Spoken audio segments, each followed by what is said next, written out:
Aquí comienza Entendiendo los Tiempos, comprendiendo nuestra actualidad desde una perspectiva bíblica, con Eduardo Saladín y Sugel Michelén.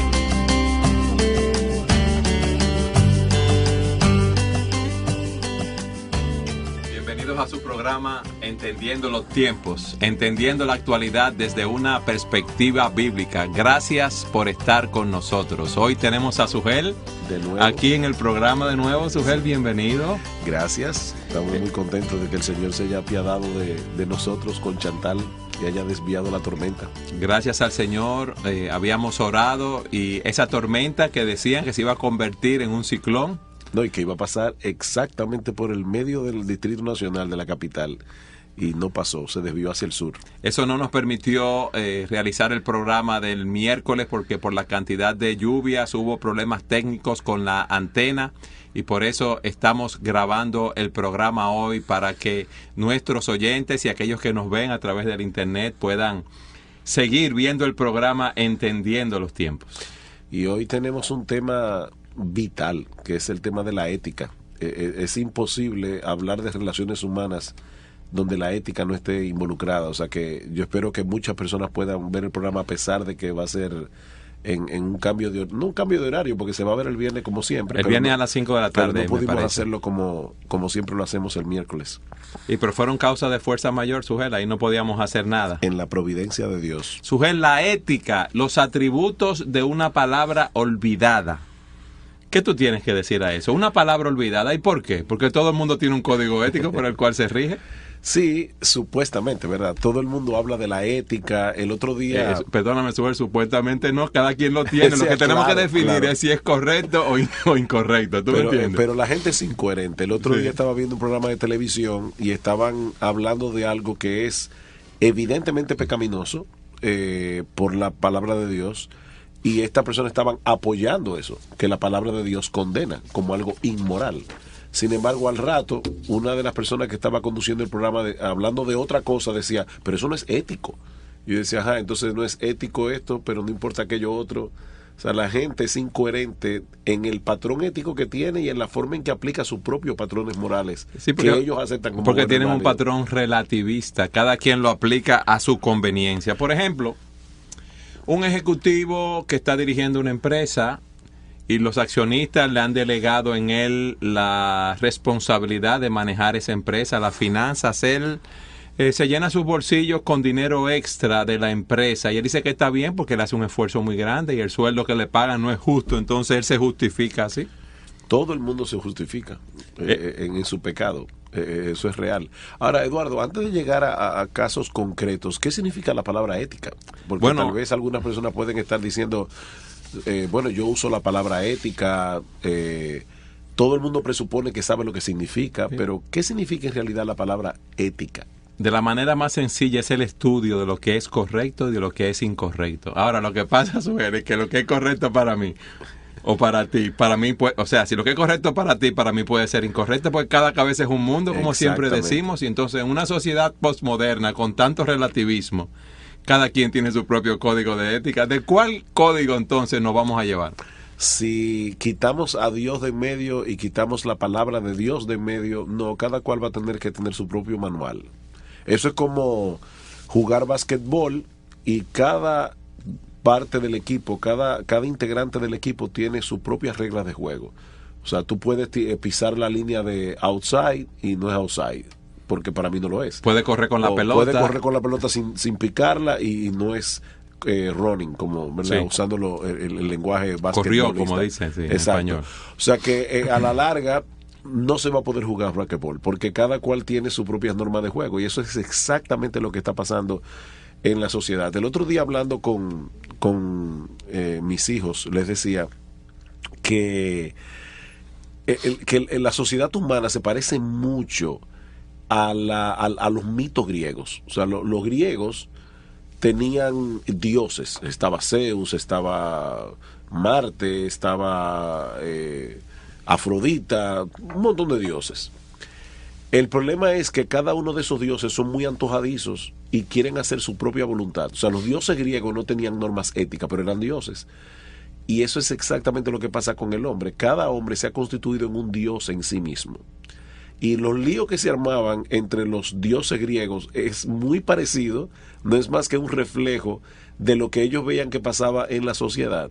¿Cuál fue la tentación del diablo a Adán y Eva en el huerto del Edén? Seréis como Dios, sabiendo el bien y el mal. Entonces, ese es el problema humano. Cada uno se constituye a sí mismo en un Dios y cree tener derecho o a establecer las reglas del juego o, como pasa muchas veces, a aceptar las reglas de juego de la comunidad, pero aplicarlas siempre a su favor. O sea que el político que promete en una campaña, yo le daré esto, aquello, lo demás allá, le voy a hacer casa, le voy a hacer acueducto y sabe que no va a cumplir. Sin embargo, entonces está mal. Exacto. Y ahora, ¿por qué le está prometiendo todo eso? Porque él quiere conseguir un fin. El fin justifica los medios. Yo quiero llegar al poder. Yo sé que no voy a cumplir eso, pero sé que eso es lo que las personas quieren oír. Pero y yo cumpliré parte de eso, Sujel. Pero más allá, Eduardo, fíjate lo que está pasando ahí. ¿Qué es lo que está sucediendo con ese político que promete todas esas cosas? Que él está aceptando como bueno y válido un principio ético. Y el principio ético es que el que llega al poder, al gobierno, está para servir a los demás. O sea, se supone que el político o el gobernante no se sirve del poder, sino que él sirve en el poder.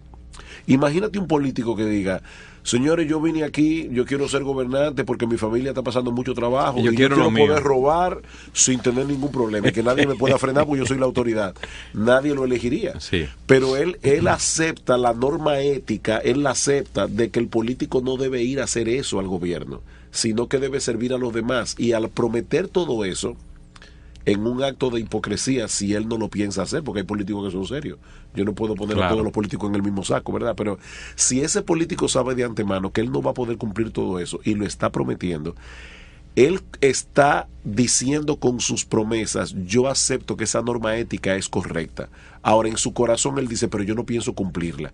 Por eso es que alguien decía que la hipocresía es la honra que el vicio le rinde a la virtud. Uh-huh. ¿En qué sentido? Bueno, yo soy hipócrita y quiero aparentar ser lo que yo no soy, porque en el fondo yo estoy aceptando que ser un buen padre, ser un buen esposo, ser una persona que cumple su palabra, eso es lo correcto, pero yo no soy así. Entonces yo aparento ser así, yo quiero que la gente crea que yo soy así. Por lo tanto, mi hipocresía, el tener un estilo de vida diferente al que yo proclamo con mi boca tener, la hipocresía es una honra, es un ¿cómo se llama esto? Es una alabanza que el vicio le rinde a la virtud. Porque yo no estoy diciendo, no, el vicio es lo correcto. Yo quiero ser un mujeriego, yo quiero ser un borrachón, yo quiero ser un irresponsable, a mí me encanta ser un vago. O sea, nadie dice eso. La gente dice, yo soy una persona muy responsable con mi trabajo y muy serio en mí. O sea, la gente quiere aparentar eso porque en el fondo sabe que esa es la manera correcta de comportarse. De hecho, la palabra ética viene del griego ethos, que significa comportamiento. Por eso tú decías ahorita muy, muy apropiadamente que es el estudio de lo que es correcto y de lo que es incorrecto. ¿Cuál es el comportamiento que se espera de los seres humanos? En un programa anterior, nosotros pusimos un ejemplo aquí, hace meses atrás. Eduardo, como quien no quiere la cosa, ya vamos por el programa número 25, 26. O sea que el Señor nos ha ido ayudando a darle continuidad al programa. Pero en un programa anterior nosotros decíamos que si en una selva africana un grupo de leones despedaza a un jabalí, eso no sale en las noticias al otro día. ¡Qué barbaridad! Ahí hay un león deprimido porque se comió el jabalí. O no, o a dónde va a llegar el mundo si a estos leones le estaban enseñando a sus niños, a sus leoncitos, a despedazar un jabalí. A darle un zarpazo y comérselo. No, nadie piensa eso porque la gente acepta que ese es el comportamiento apropiado de un animal. Pero cuando un ser humano toma una escopeta y comienza indiscriminadamente a matar personas, las personas se espantan porque ese no es el comportamiento que se espera de un ser humano. La pregunta que debemos hacernos es, ¿y cuál es el comportamiento que se espera de un ser humano? ¿Por qué asumimos que hay un comportamiento correcto y un comportamiento incorrecto? La crisis que hay en nuestra sociedad, Sujel, no es más que eso. Si queremos entender los tiempos, debemos entender que cada quien está caminando conforme a su propio criterio y eso es lo que vemos en la sociedad. Decíamos que si hay 6.000, 7.000 millones de habitantes y cada cabeza es un mundo, entonces cada quien va a tener su propio código de ética.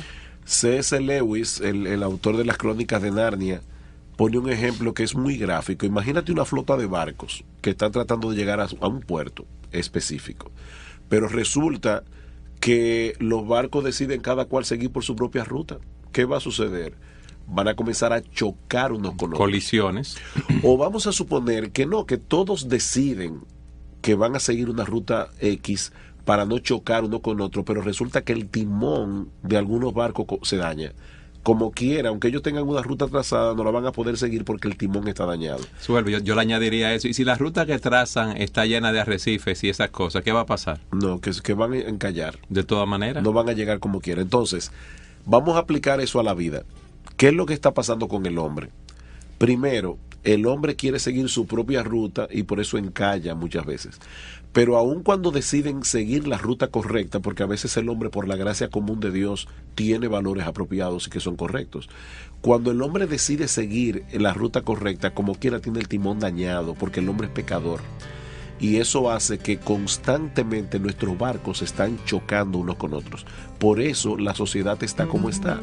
Pero alguien puede decir, si yo soy un abogado, un arquitecto o un vendedor de una empresa y yo tomo una factura y la sobrevalúo en mi dieta y me entra más dinero, eso no está malo porque todo el mundo lo hace, Sujel. En la empresa los otros vendedores lo hacen. ¿Y por qué yo no puedo hacerlo? Si eso es la norma. Entonces la norma no define lo que está bien. Esa es una buena pregunta. Pero tú no la vas a contestar ahora, Sujel. Vamos a una pausa y en el próximo segmento contestaremos esa pregunta. Siga con nosotros en su programa Entendiendo los Tiempos, entendiendo la actualidad desde una perspectiva bíblica.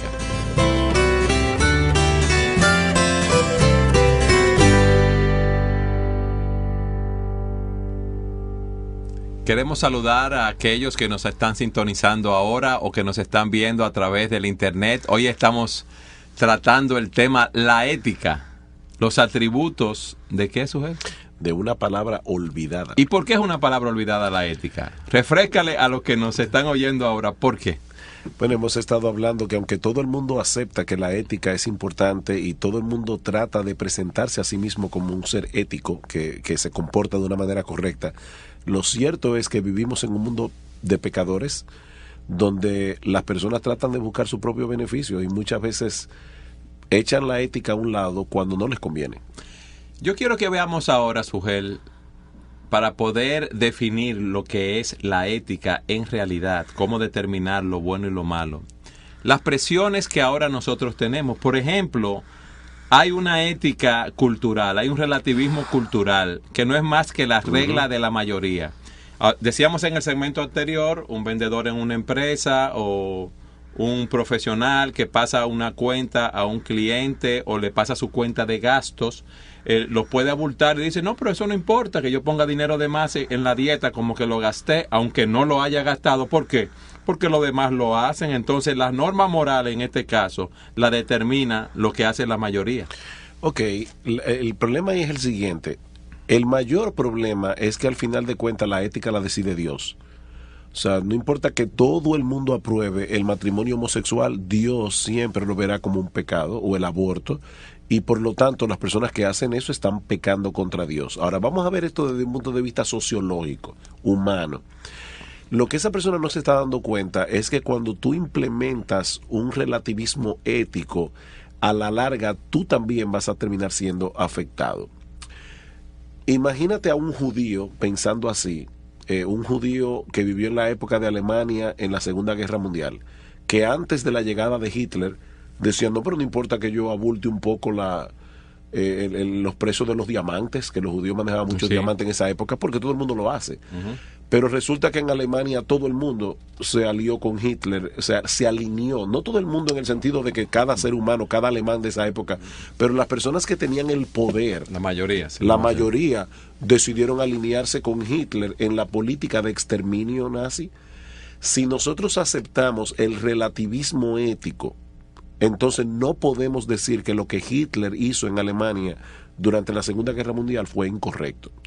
Ahora, eso estamos hablando de algo muy dramático, masivo, pero vamos a aplicar eso a algo tan sencillo, Eduardo, como el hecho de tú llegar a un lugar, escoger un asiento, te paraste en un momento dado A ir al baño, por ejemplo. exacto, y plan, y viene una persona y se te mete en el medio y te coge el asiento, y tú llegas y dices, mire, excúseme, yo estaba sentado ahí, yo llegué temprano, exacto. yo tenía mi mesa reservada, yo me paré al baño, pues usted me tomó el asiento. Ah, sí, pero mira, en mis normas éticas eso no importa. En mis normas éticas, el que se fue a Villa perdió su silla. Entonces, sí. ya en ese pedacito en ese ejemplo tan sencillo, tan simple, tan cotidiano, ahí tú puedes ver los problemas que se generan en la sociedad cuando el relativismo ético impera. Sujel, explícale a los amigos que nos oyen en Chile, Argentina, Colombia, Ecuador, México, en las Canarias, ¿qué significa que el que va a silla pierde su El que se fue para Villa perdió su silla. Es un refrán que me imagino que no lo usarán solamente aquí en República Dominicana. No, porque Villa de nosotros, espérate. Ah, sí. Yo creo que Villa Altagracia cuando habla de eso, ¿verdad? La idea es, si tú perdiste la oportunidad, yo voy a tomar ventaja de ti. Esa es la idea al final de cuentas. Ahora, en el relativismo ético, no solamente cada cual va a tratar de implementar su patrón y eso va a comenzar los barcos van a comenzar a chocar, la flota de barcos va a comenzar a chocar, sino que ni siquiera tendríamos la forma de definir progreso moral. Porque en este caso estamos hablando que cada quien se gobierna, entonces cada quien hace las cosas como quiere. No, ¿y quién decide que, volviendo otra vez al exterminio nazi, para poner un ejemplo bien dramático, quién decide que Hitler no tenía razón? Porque él decía, no estamos purificando la raza, estamos haciendo una raza superior. Y una gran mayoría, vamos a decir así, no todo, pero un gran grupo, de los líderes, de los cabezas de la sociedad, quizás me apoyan, entonces es correcto. Y vamos a beneficiar al mundo, porque al final de cuentas la raza aria, que es la raza superior, es la raza que va a dominar. O sea que nosotros estamos curando al mundo de un mal. Es como un cuerpo que tiene un miembro gangrenado. Para Hitler, los judíos eran la gangrena. Si yo corto la gangrena, ya yo estoy beneficiando al mundo. Desde ese punto de vista, ¿cómo yo evalúo que eso es una barbaridad? Uh-huh. Si estamos en un relativismo ético. Ahora, cuando yo parto de la premisa de que el hombre es un ser creado a la imagen de Dios, eso cambia por completo. Pero tenemos que hacer énfasis en lo que tú dijiste anteriormente. También tenemos que partir de la premisa de que el hombre es un ser caído, que está en pecado, que tiene una naturaleza pecaminosa, que su entendimiento está entenebrecido. Entonces, lo que haga la mayoría en ese caso no define que está bien. Porque imagínate que tú tienes en una cárcel a un grupo de violadores. Para ellos lo normal es violar y ellos no ven, saben que está mal, pero ese es su modo de vida. O de ladrones, entonces, porque ellos piensen que violar está mal o que robar está mal, entonces no quiere decir que sea lo correcto, Sujel. Yo me imagino que las gangas tienen sus normas éticas. O sea, ellos se rigen por ciertas normas de gangas. Sí, bueno, para ellos lo ético es que el que lo traiciona ellos lo matan, por ejemplo. Tienen que matarlo, eso es una norma ética. El que traiciona a la ganga tiene que ser fusilado. Entonces, ellos están viviendo conforme a su norma ética. Si nos vamos al relativismo ético, tendríamos que decir, bueno, hay que dejarlos a ellos vivir como ellos entienden que es lo mejor. Pero la humanidad sabe que eso no se puede. Tiene que haber un conjunto de normas, tiene que haber un conjunto de leyes que nos rija a todos por igual, porque de lo contrario no habría justicia. ¿Cómo yo puedo decir que un empresario que se robó un dinero, cómo yo lo puedo llevar a la justicia y encarcelarlo? Porque él estaba haciendo simplemente lo que todo el mundo hace. Es así. Pero hay otro que puede decir, yo entiendo eso de la ética cultural, no es lo que hace la mayoría, pero hay una ética situacional, Sujel. Yo tengo que hacer lo que me conviene en una situación dada.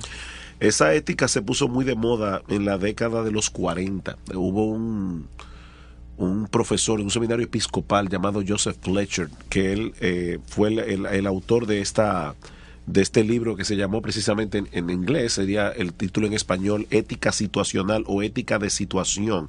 Y fue una teoría que resultó muy atractiva en esa época porque parecía ser cristiana.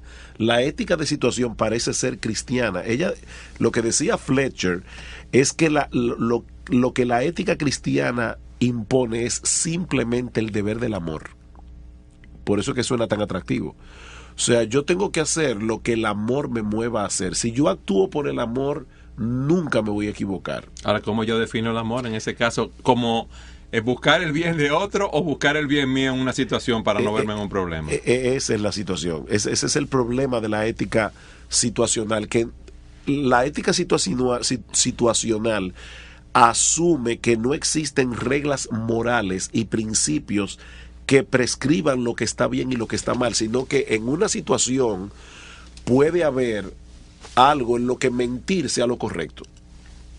Por ejemplo, si yo quiero proteger a mi hijo y lo están buscando la policía por un crimen que él cometió, pero yo lo quiero proteger, mi amor debe llevarme a mentir y a proteger a mi hijo. Fíjate cómo ahí la mentira ya dejó de ser un mal objetivo y absoluto.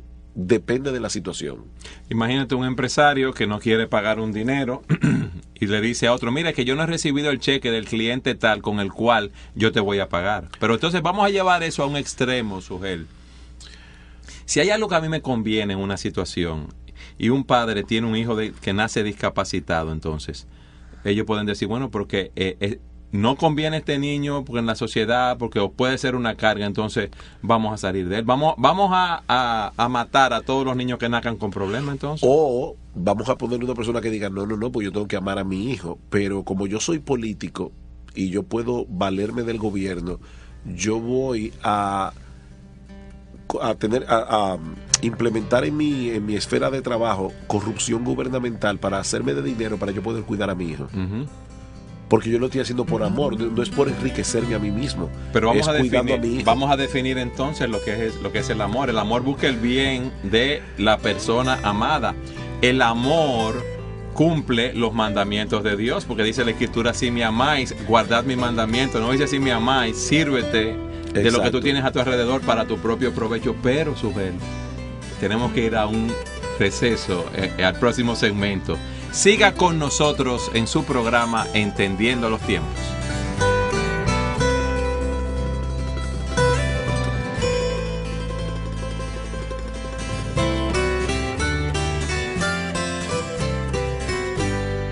Continuamos con el programa Entendiendo los Tiempos. Hoy estamos hablando de ética, los atributos de una palabra olvidada. Y en el segmento anterior, Eduardo, nos habíamos quedado hablando de la ética situacional, que es la persona que dice ninguna norma moral es absoluta y objetiva en toda situación. Puede ser que en una situación X robar esté mal, puede ser que en otra situación robar sea lo correcto.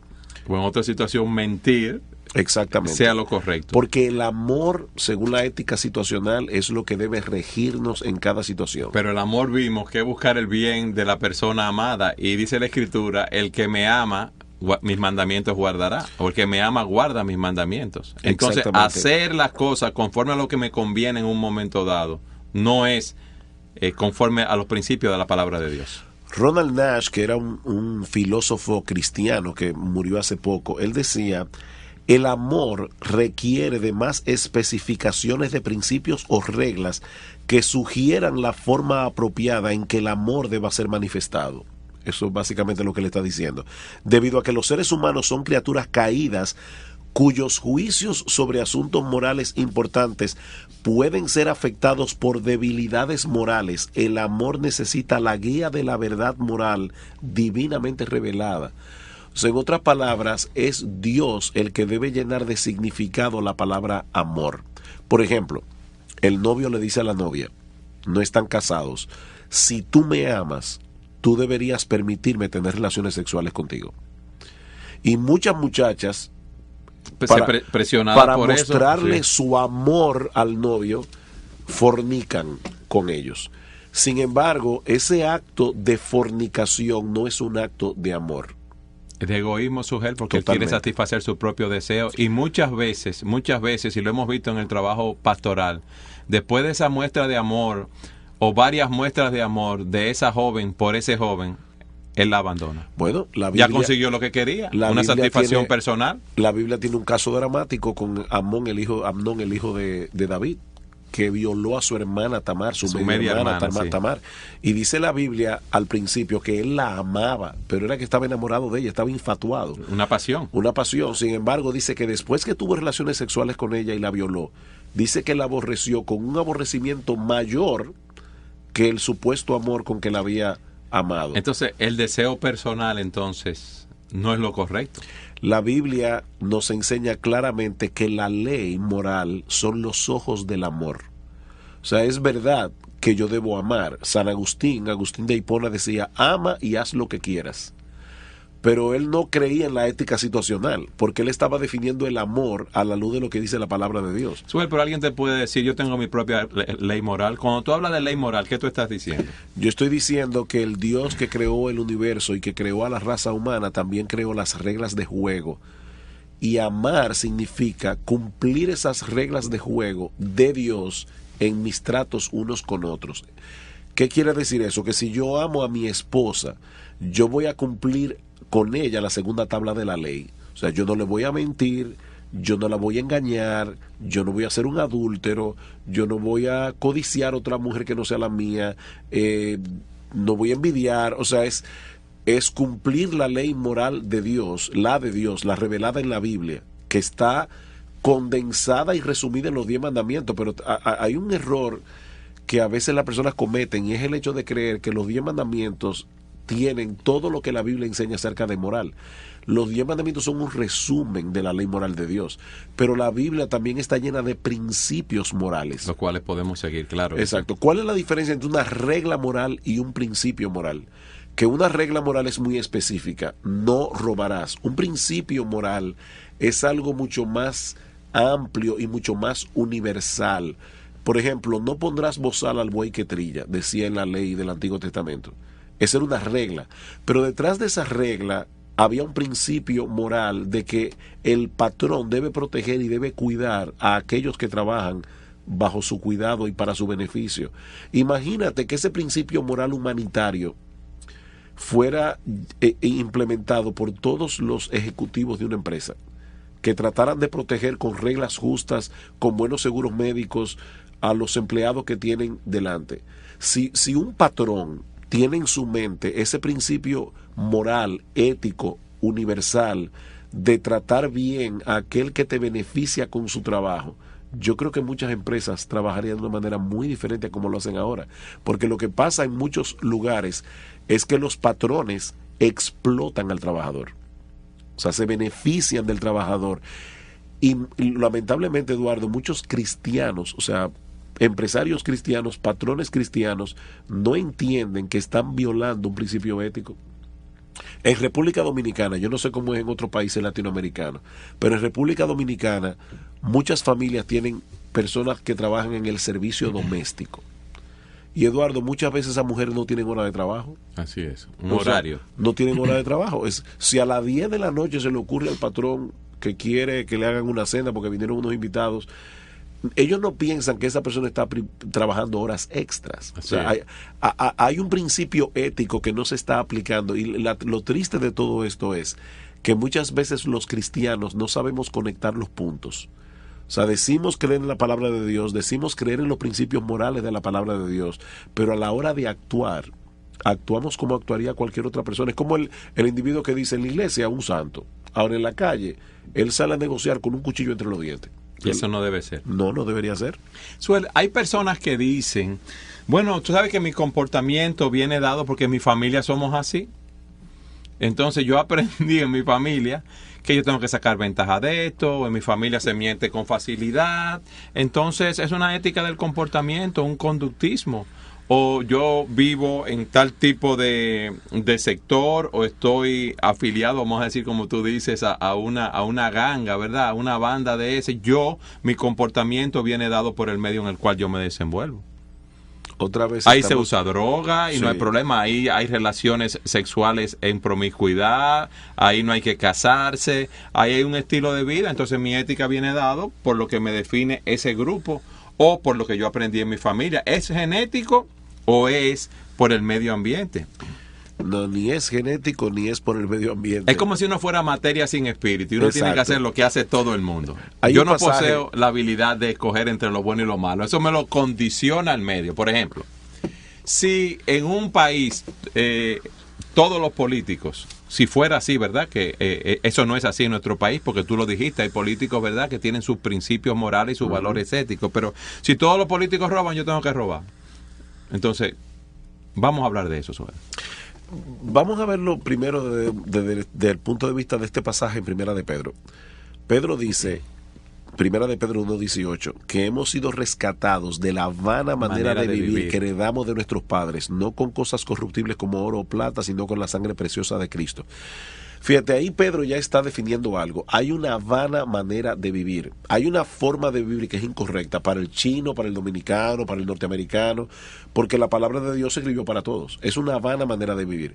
En segundo lugar, Pedro está diciendo, esa vana manera de vivir la heredamos de nuestros padres. Imagínate, en Primera de Pedro 3, imagínate a los lectores originales de la carta, leyendo en Primera de Pedro 3 a las casadas que se someten a sus maridos y a los maridos. Dice, vosotros maridos igualmente, vivid con ella sabiamente dando honor a la mujer como a vaso más frágil. Una mujer que diga, no, es que en mi casa lo que había era un matriarcado. Yo lo que aprendí es que las mujeres no se someten a sus maridos, las mujeres gobiernan a sus maridos. Pues yo voy a hacer lo mismo. Y Pedro dice, no, tú fuiste rescatada de esa vana manera de vivir. Pero imagínate a un hombre diciendo, es que yo en mi casa no vi eso, en mi casa mi papá trataba a mi mamá como un objeto.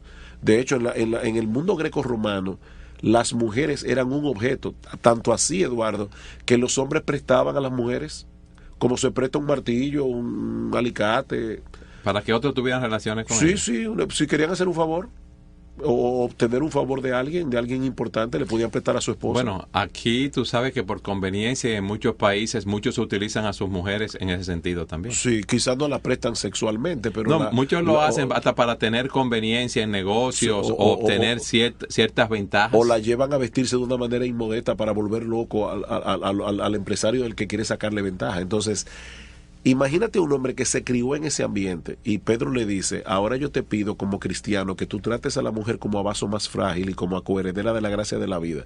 Pero es que mi familia, no, tú fuiste rescatado de esa vana manera de vivir que heredaste de tus padres.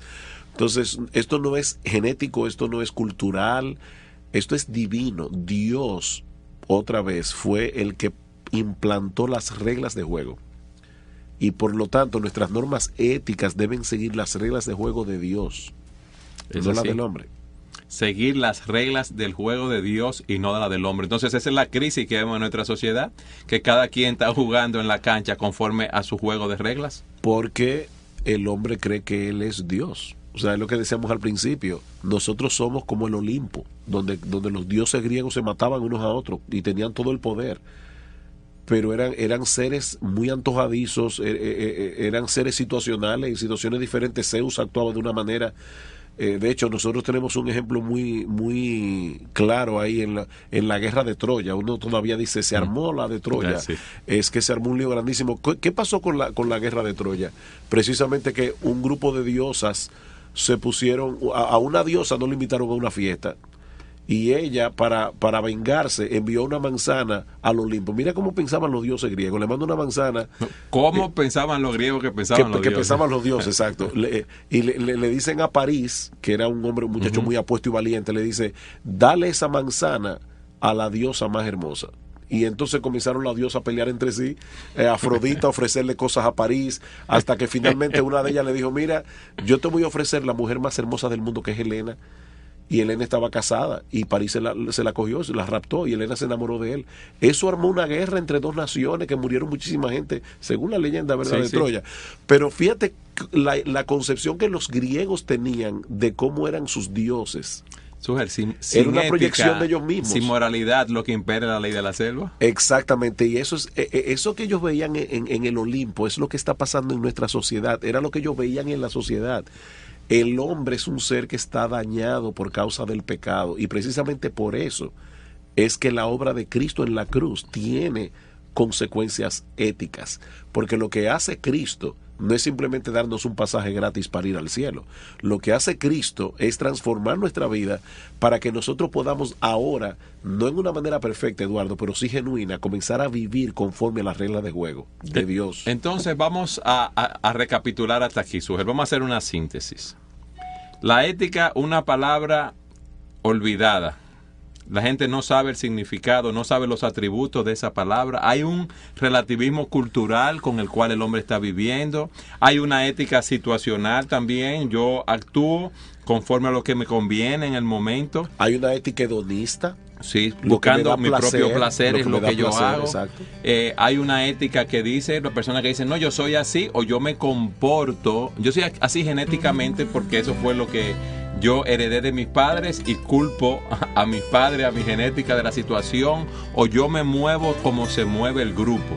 Y eso trae, vamos a decir, como resultado la ley de la selva. Entonces la pregunta que debemos contestarnos ahora, y lo haremos en el próximo segmento, es entonces, ¿cómo hemos de vivir? ¿Cómo hemos de actuar? ¿Cómo hemos de comportarnos? Pero eso lo veremos en nuestro próximo segmento. Siga con nosotros en su programa Entendiendo los Tiempos.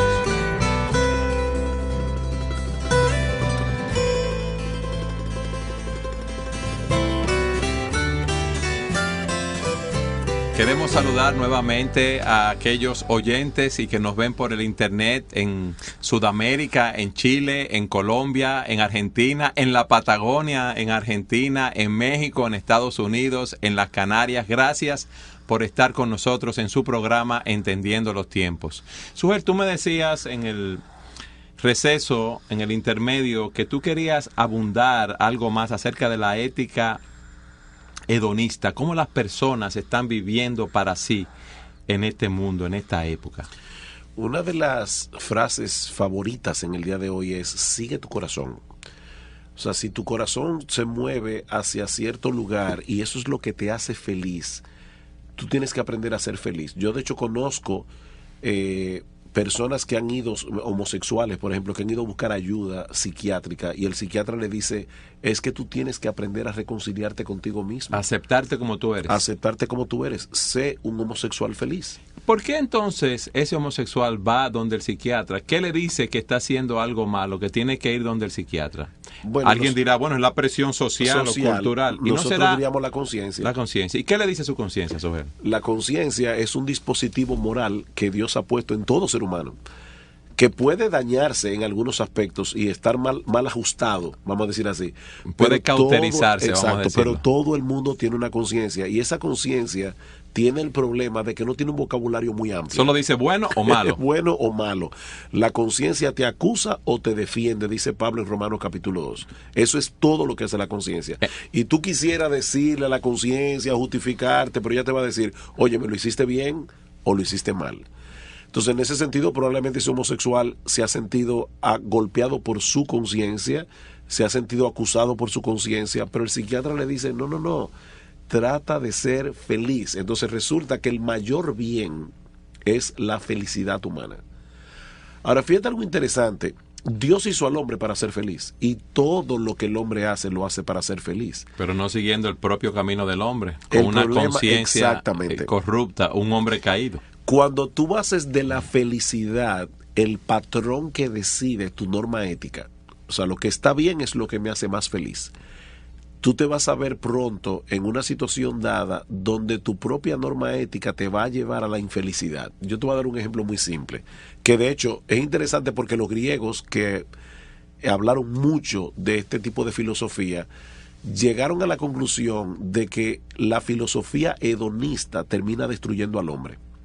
Porque ellos decían, el hombre no debe buscar el mayor bien, no el mayor placer, sino el placer más óptimo. Un hombre se emborracha y dice, no importa, yo tengo mucha presión en el trabajo y yo necesitaba darme unos tragos. Y fue y se emborrachó. Pero resulta que esa borrachera tiene su consecuencia. Al otro día se levanta con jaqueca, se levanta resacado. Por otro lado, hizo cosas mientras estaba borracho que fueron en contra suya. Maltrató a su esposa, gastó su dinero, el dinero que tenía quizá para comprar la leche de los muchachos, lo gastó bebiendo ron. O en esa borrachera se fue con otra mujer. Exacto, muchísimas cosas pueden pasar. O un individuo tiene una vida promiscua sexualmente y termina con una enfermedad de transmisión sexual, termina con SIDA, muchísimas cosas. Todo eso aparte de la ofensa que eso significa para Dios, ¿verdad? Que es lo más crítico de Así esto. es. Pero yo estoy hablando en el plano social. Lo que estoy tratando de demostrar es que cuando tú dices la felicidad es lo que debe determinar mi estilo de vida, tú vas a terminar teniendo una vida desgraciada y una vida infeliz. Por eso los griegos decían, no busques el mayor placer, busca el placer más óptimo. A mí me da placer estar con mi esposa y ser fiel a ella y tener una familia estable, eso también da placer, pero ese es el placer más óptimo, no es el placer que obtiene en la borrachera, que es un placer instantáneo y más intenso, vamos a decir así, pero un placer intenso que tiene consecuencias negativas. Entonces, al final de cuentas, vivir éticamente te va a dar, al final de cuentas, una vida más placentera. Sí, pero alguien puede una decir, vida más estable. entonces, bueno, si yo sigo esa regla ética, esa regla moral, yo voy a ser feliz, y puede confundirse también, Sujel, porque la verdadera felicidad está en Jesucristo, cuando Él obra en nuestras vidas a través del poder transformador del Evangelio. Exactamente. Y de paso, porque ya estamos en el último segmento y no quisiéramos dejar esto en el aire, la ética no salva a nadie. O sea, nosotros no estamos aquí promoviendo normas éticas, valores morales, para que la gente sean unos moralistas que sigan una serie de reglas y con eso van a ser felices. De hecho, Jesucristo vino a salvarnos también de nuestro propio moralismo, porque hay personas que han hecho de la moralidad su religión. Yo soy una persona moral, yo soy una persona ética, yo nunca he engañado a mi esposa, yo nunca he robado, yo nunca he matado. Entonces, en ese sentido, hay personas que han hecho de su moral su salvación. Y nosotros tenemos que decir a esas personas que Cristo vino a salvar a los borrachos, a los drogadictos, a los homosexuales y también a los éticos, a los moralistas, a los decentes. Cristo vino a salvarnos de nuestra propia decencia y de nuestra propia religiosidad. Y es importante que las personas entiendan que nuestra felicidad, como tú decías, no viene de cumplir esas normas éticas, sino de glorificar a Dios y disfrutar de Él para siempre. Entonces nosotros tenemos que saber que nosotros cumplimos las normas éticas que Dios nos da en su palabra como un fruto de haber recibido a Jesucristo en nuestras vidas y de vivir para Dios. En otras palabras, la ética es un resultado de la salvación, pero no es lo que produce la salvación. Es así. Suel, qué interesante ver que hay una ética cultural y hay un relativismo cultural, que las personas actúan conforme a las reglas de la mayoría y se sienten presionados a actuar así en los diferentes grupos sociales, vestirse de una manera aunque no agrade a Dios, comportarse de una manera, hablar de una manera aún con palabras corrompidas. Eso es algo de lo cual tú que nos estás oyendo en el programa, que nos estás viendo, debes estar apercibido, pero también hay una ética situacional. Las normas morales se determinan por lo que se considera lo mejor para mí en esa situación. Hay una ética emocional también que de la cual hemos hablado, que tiene un enfoque en los sentimientos. Hay una ética, como tú decías, hedonista, que viene dada por buscar el mayor placer, pero la ética real es la ética bíblica. Es actuar, es vivir conforme a los principios de la palabra de Dios. Y para la gloria de Dios, porque yo puedo en un momento dado decidir no mentir, y no necesariamente es buscando a la gloria de Dios. En la ética bíblica, no solamente yo debo hacer lo correcto, según lo que la Biblia define como correcto, yo debo hacerlo por una motivación correcta, y la motivación correcta primariamente no es yo no meterme en problemas. La razón primordial es la gloria de Dios, y es muy probable, Eduardo, que por buscar la gloria de Dios terminemos metiéndonos en problemas. Qué bueno que en este programa, Sujel, pudimos hablar de la ética y definir los atributos de esa palabra olvidada. Quiere el Señor grabar en tu corazón esos principios y que puedas hacer un análisis de tu vida y llevarte a vivir para la gloria de Dios, y fruto de que has entregado tu vida al Señor, estás viviendo conforme a lo que Él manda en su palabra. Gracias por estar con nosotros en su programa Entendiendo los Tiempos, entendiendo la actualidad desde una perspectiva bíblica. Nos vemos en el próximo programa. Que el Señor los bendiga grandemente.